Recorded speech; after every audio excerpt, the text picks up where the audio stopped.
আমি চ্যারিটি করতে আসছি রে? The beginning. তোর কি মাথার স্ক্রু কি ঢিলা? টাইট দিমো স্ক্রু ড্রাইভার দিয়ে? ইউটিউবে কি আমি চ্যারিটি করতে আসছি?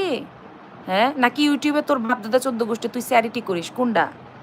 হ্যাঁ, আমি যতদূর জানি ইউটিউবে মানুষ পয়সা রোজগার করতেই আসে।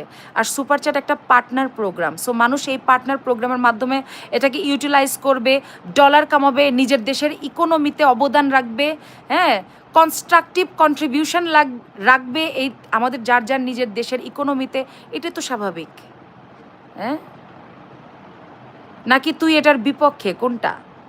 আমার দেশের লাখ লাখ মানুষ ইউটিউবে কাজ করবে, ডলার আনবে ঘরের মধ্যে বসে থেকে, এক একজন ঘরে বসে থেকে রেমিটেন্স যোদ্ধা। তোর প্রবলেম কি? তোর বাপের প্রবলেম কি? তোদের এত জলে কেন? তোরা নিজেরাও কামা তোদের যোগ্যতা যোগ্যতা থাকলে। ও যোগ্যতা তো নাই তো প্যান প্যান করো কেন হে? প্যান প্যান করার সময় এত এনার্জি কোত্থেকে আসে? পয়সা রোজগার করতে পারো না, প্যান প্যান করো কেন? সবাই